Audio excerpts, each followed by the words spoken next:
Chris here from Videomaker, and you're watching our review of the 3DR Solo.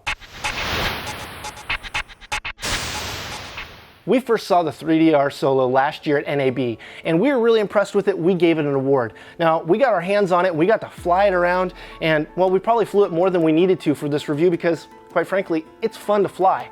And well, when we come back for our montage, we're going to show you a montage of all of our test footage, and we're going to talk about how easy it was to fly, or how difficult it was, what its weaknesses or strengths are, and then its value, what its value in the marketplace is compared to all of the other drones that are out there. And then lastly, who this drone is for and who it's not for. So without further ado, here's that beautiful montage.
So those angles look pretty awesome, didn't they?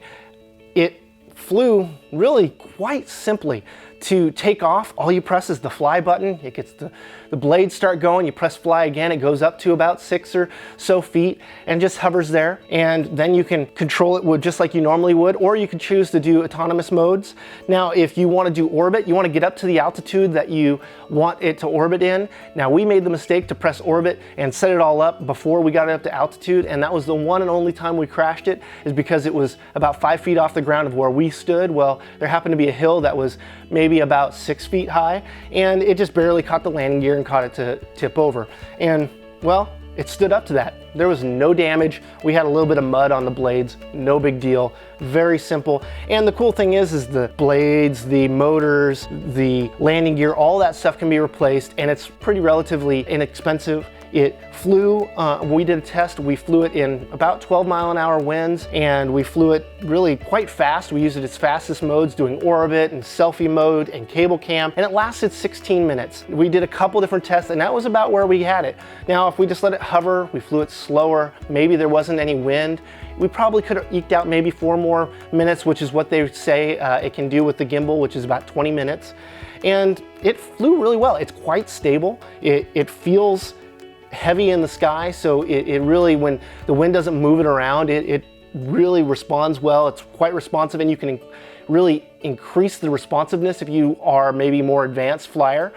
Now, the gimbal it works spot on. You're able to control it from the controller, and the controller is really, really neat. You have a home button, so if you press home, it'll come back to where you actually took off. Not where you are currently, but where you took off. So we had the experience of, we got in our car and we drove down the road and it was following us, and then we pressed home thinking it was gonna land near us, and it went just taking off down the road. It went about a mile away and landed in the middle of the road. Luckily, the road was very, very untraveled and it wasn't a big deal, but this could be a problem if you're taking off from a boat or some place that's moving and the place is gonna be dangerous, which probably would have been if we would have had a car coming at that time.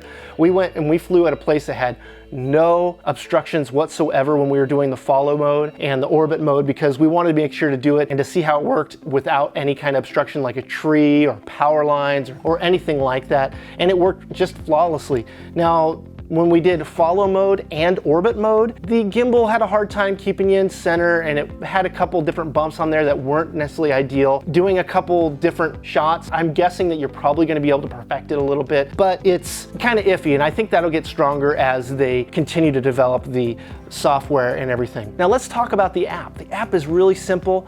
It connects via Wi-Fi to the controller into the drone, and all the communication happens that way. In fact, not only that, but the videos are are captured onto your phone. So you have an easily shareable video already that's in your phone, ready to put on social media or what have you. The communication with the controller was not any big deal. It was very simple. The only issue we had was our GoPro didn't necessarily always have a link to control from our app. And just turning on the GoPro and turning it off again would give us connectivity, and we could change all the settings within the app, which was really nice. Didn't have to take the craft down and change it or anything. Very, very simple. Let's get down to who this is for. This is for people that want to get into flying drones, people that are filmmakers that want to get that really neat shot but don't necessarily want to spend a lot of time in a simulator or really flying something else that is completely under their control. There are some of the amazing modes on here that get really great shots. And so if you are trying to get a drone that you get good shots right off the bat, this is a great investment. You're going to be getting beautiful shots, and they're really usable modes. The orbit mode is just beautiful. Orbiting a building, orbiting a set of people, just amazing. Selfie mode, very, very cool, and can do it very fast, can do it slow. Who is this not for? This is not for your seasoned drone pilot, unless you just want to be lazy. It does do those great shots without having to try at all. I mean, it's really, really easy. So if you want to get them and you just don't want to have to think about it, maybe you don't want to add to the stress of your shoot or whatever you're doing, maybe you don't have someone just to pilot and you have very little time, this thing's going to be for you. But if you are thinking of buying an Inspire and you think this is in the same world, well, one, they're not the same price. The Inspire comes with a camera, and the Inspire Pro, you know, is even cooler with the X5 camera.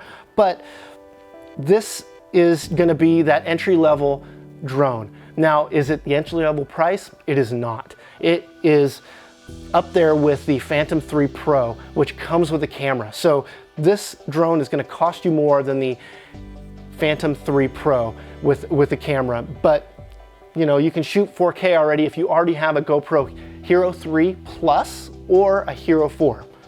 So brass taxes, is it worth it? Absolutely. I would buy one. I'm going to take it out again this weekend. It's a lot of fun. Definitely, if you're thinking about buying a drone and you don't have a whole lot of experience, this is the #1 drone for you. It's going to be very easy, and you can also take it to the next level and control it yourself once you feel comfortable. So overall, it's a bit overpriced, but it's going to continue to improve over time. That open software, open hardware gives a huge ability to grow the drone over time. And their goal is not to sell you a 3DR Solo 2. It's to continue to have this open software and open hardware so that the world can invest in it and it can make your product better over time. So there you have it. That's our review of the 3DR Solo. If you'd like to purchase a Solo and help support us make videos like these, click on the link in our description and you'll be able to buy it today. As well, we'll have links for the Hero 3 Plus, Hero 4 Black, and the DJI Phantom 3 Pro. As always, like, share, and comment. We want to know what you think. I've been Chris from Videomaker, and I really appreciate you watching.